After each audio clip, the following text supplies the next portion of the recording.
Welcome to the Prep Reporters. I'm David Summey. We're here today with a special report from Huss High School.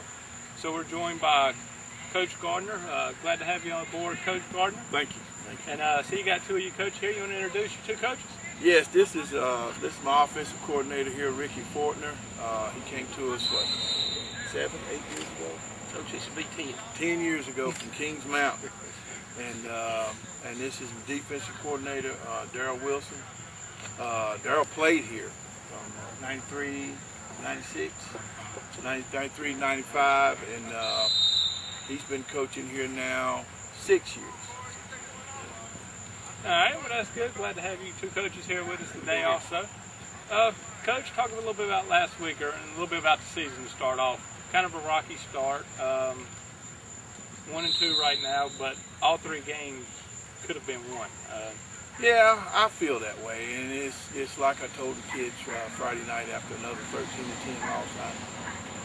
I felt like the effort is there, but offensively, we just keep making crucial mistakes in crucial times, and hopefully we can get better with that. The less of that, I think, the better we'll be. Defensively, I think we played well enough to win all 3 ball games. We've got some returning guys on defense that's been there now for 3 years, and put a lot of pressure on them this summer. Get some of these young guys ready to play, and they've lived up to expectations. All right, Coach, your offense, like you said, having a few not issues, but a few mistakes there. Just clicks right now, but it's early in the season, of course, and still got plenty of time before the state playoffs and everything get kicking, and even the conference going. Tell us a little bit about the quarterback, what you got going on, running backs. Who's some of the players on that offensive side that we're looking forward to seeing? We're very young. We have Keon starting a running back. He's a 9th grader. He's averaging $1.25 a game right now. He's doing great. He's just got to understand blocking schemes. Sometimes he bounces it outside when he should have stayed behind the lineman. And we got a senior quarterback that plays some. He's a transfer, but he still had to pick up our system. And then we have a sophomore. They're alternating right now. And he's just, again, knowing where to read, where to throw a couple things. And he, typical young kid just panics a little bit sometimes. Our line, we're returning none from last year that started, but we had some that played some. So the only 2 people we actually got coming back is our 2 wideouts. And right now, we're just not throwing and catching the ball good enough. I think we're running the ball good enough. Yeah. We're just not picking up the passing game. So people won't put 8 and 9 people in the box on us. Yeah, that's impressive. 9th grader, first year out, running for $1.25. A game that's really impressive. He could be somebody special if he gets in the weight room and works on that and works on his speed just a little bit. He could be something special. All right. Coach, tell us a little bit about the defense, some of your standouts out there. Well, we're led by Joey Blake. He's a senior lineman. He's been playing varsity ever since 9th grade. Every year's led the team. Nose tackle, Raheem Gilliam. He's a returner. Devin Kendrick, 56. He's a returner. Jordan Stewart, 66. John Tavian Hall, 17. And Darren Stillwell, 44. So those guys all got a lot of experience with me from last year. And we moved some kids around. Paris Cosby was a free safety last year. We moved him to outside linebacker. And right now, there's been a rotation at the linebacker position, but Trey Fordman stepped in and kind of solidified the position for me. All right. That's good. Like I said, it sounds like the defense is clicking right now, and like I said, only giving up 13 points last week with, against a good Tuscola team who, unfortunately, y'all seen them for the 3rd straight year, and come up a little empty-handed. But I'm sure y'all will be waiting to get them again. Hopefully, this time the state playoff in and expect a little revenge. Would be nice. Would be nice. I went to college with Don. Let's go to. He's up 3-0 on me, man. I got. It's a home game. Ain't giving you too much grief, is it? No. Don did get hurt. I seen got hurt. Melvin Brown got hurt Friday night. Head injury, and Donnie called me Saturday to check on him. And, he's a good guy. He's very concerned about the kids, and I think all of us are. But a lot of times you don't get that from him. Right. Everything going all right with him? I mean, as far as the injury? Yeah, he's going to have to sit basically for 7 days. He'll get released probably this Friday. But he won't get to practice until next Monday, so he will be definitely out this week. Getting one back, and Aviante Armstrong, we're getting him back hopefully tomorrow from a head injury. With these concussions now, if they get a headache, and you're supposed to let the trainer know, and that's what they do. That's what I do. They have to sit a week. Yeah. So we'll get closer to getting him back tomorrow. So it's hard to lose one on the offensive line, but hopefully we've got a good enough. Oh yeah. Well, moving forward, as far as the rest of the year, starting this coming up week on Friday for your next game. What is it you're really looking forward to as far as maybe even the offense, that next step? This week you go out there, what's the main thing you're looking forward to seeing? I'm looking for him to call great plays. That's been a killer for us, turnovers in crucial situations. Yeah, I know y'all had, one right at the end of the half. An interception in the end zone. Right. And we've thrown 2 interceptions, 3 ball games in a row. In the first ball game we had 4 fumbles. We've cured the fumble thing right now, but we're still throwing some interceptions. Just in key, and we got a good enough kicker that I think, and he's a 10th grader too, a freshman. A sophomore that's coming off the soccer team, where we need to be, more conservative down in there and get nothing but 3 like we did the first time Friday. Yeah. Take it. All right. Talk a little bit about this week's game, though, and your opponent, coming up this week.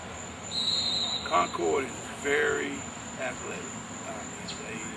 Defensively, they run well. They've got nose guard who I think is going to be probably one of the best nose guards we see all year.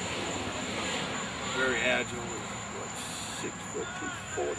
And they've got another tackle that's about 6'2", 250. But they can run. They can run. We were fortunate enough to beat them last year. They do have a sophomore quarterback also, so. What we're hoping to do is put some pressure on him, make him make some bad mistakes. But in the meantime, they've got a good running back also. So if you look at both teams, they're 2-1 and we're 1-2. We're pretty much kind of the same as far as athletes and what we do offensively and defensively. We run the spread some, they run the spread some. They like to run the tailback because you've got a young quarterback. I know our tailback is young, but because our quarterbacks are struggling a little bit, we probably gonna have to run the tailback a little bit more. But I think it might come down to special teams, and hopefully we can win that battle. Definitely. Coach, Coach just talked about their tailback, quarterback. Anything special? I know you don't want to give away too many game plans, but anything you're really just kind of maybe looking at this week? Stopping the run and making that sophomore quarterback beat us. If they get the running game, that's going to really make it difficult on our secondary. And I didn't mention my secondary is all new guys. That's my new group on the defense. Like I said, I did move Paris from free safety to outside. But T.J. Wilson is my strong safety, playing pretty good for me. And we got to transfer him. Jacquay Mackey. He was an all-conference player for Bessemer City High School last year that stepped up and probably my most consistent player in the secondary. He's kind of injured, a little sore knee. So we got Big Tavius Williams and Malcolm Friday got to step up and take his place, and hopefully we get enough pressure on the quarterback once we stop the run, hopefully, to make him make a mistake. And that's the big thing I'm trying to do, stop the run. Coach, this year the conference kind of seems like it might be up for grabs. South Point, don't want to say they're down too much, but I mean they've lost a lot of key players. Lost to Lincoln in this year already. Tell us a little bit what you think about the conference. I mean, you feel like it's one of those years where, once one team gets kind of going, can really take control of this conference, or do you really see a favorite out there right now? You know what? In this conference, I don't think you can see a favorite. I mean, you can kind of look at them and say, okay, well, you know, Crest has got everybody coming back, but they got a new coach. Kings Mountain has got what, 24 seniors. Because I think they got about 32 seniors now. Well, they've got a bunch of seniors, and they've got a lot of experience. So you know, you can't count Kings Mountain out. And you got your state champ sitting over here in this corner, you know, and then you got Ashbrook, who, you know, they're 0-3, but Ashbrook got everybody back. They're kind of like Crest, they got a new coach. So, you know, and North Gaston just keeps getting better. I mean, they're getting better. I know it's rough over there sometimes, but get kids to come out, and when you're not winning like you're supposed to, they quit on you and stuff. But, you know, and Coach down here at Forestview does a great job. He does a great job. And, you know, they're young, but they're talented. So, right, and I think you have to look at a couple of things. You have to look at who's going to have the most injuries, which kids grow up the fastest, and you know, bottom line is which defense is the best. Because you know, defense is without defense, you're going to win. Right. So, you know, I heard Coach Devine say something in the paper the other week about. You know, he was pleased with his offense this week, but he was very disappointed with his defense. But then he came back this week, you know, his defense played better. You know, defense is a big sticker with these games. So I just think that, you know, all these offenses, you know, they turn the ball over, they fumble every now and then, they make mistakes, but when the bottom line comes, it's what the defense is going to be. All right. Well, we appreciate it.